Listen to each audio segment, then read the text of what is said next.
Fasten your seatbelts. It's ITV's Rumble in the Jungle, I'm a Celebrity, Get Me Out of Here.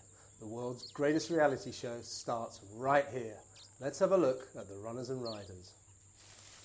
Tennis legend Martina Navratilova wasted no time highlighting her fears.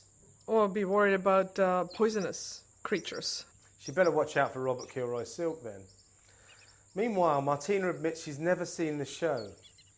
And she clearly has a bit of a strange idea of what it's all about. You know, hang a napkin on top of that tree. I don't know what we're going to be doing. Oh well, let's just hope she finally finds Mr. Right. Brian Paddick, perhaps. And here's Star Trek superstar George Takei, Mr. Sulu to you and me, on what's worrying him about life in the jungle. Mosquitoes seem to like me. I guess someone has to. And another thing. I'm willing to, skydive, as long as there's that parachute. Beam him up, Scotty. Hands up who remembers Simon Webbe of Blue. Don't all rush at once. But here's Simon talking about what motivated him to head for the Australian rainforest. I'm quite fascinated to see how I'm going to react, being put in an environment and stripped of all my comforts. Nothing to do with the fact your career's in the toilet then. Obviously no one's heard of Nicola McLean, but she goes out with some bozo from Peterborough United, so she's literally a third division wag. But no one can fault Nicola for her extensive preparations for the ordeal ahead. I'm preparing for the jungle by going on a few sunbeds. That's the ticket. After his disastrous performance in the elections for London Mayor, Brian Paddick knows all about getting voted into oblivion. But right now he seems to be concentrating on women's clothing. I'll try not to be as much of a big girl's blouse as some of them have been. We're all rooting for you, Brian. Wag number 2 is Kari Zuker, who also fired a warning shot across KilroySilk's bows. I'm nervous of everything, really, as I say. Reptiles and slimy things.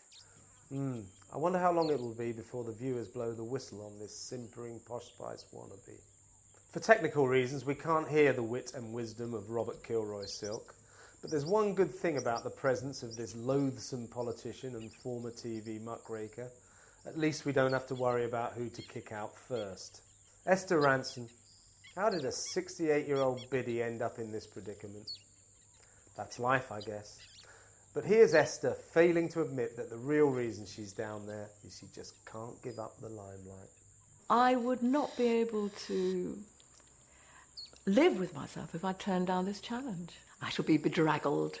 I shall be without makeup. I shall be uncomfortable. But I think it'll be funny.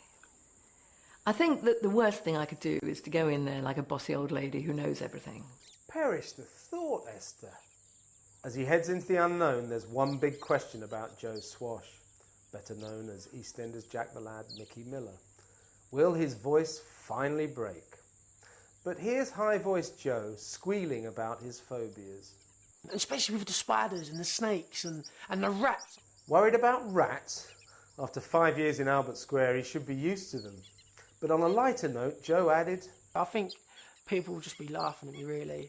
Well, that's it for now, but I'll be popping back with regular updates. And don't forget to read what I like to call my fabulous column in the Sunday Mirror.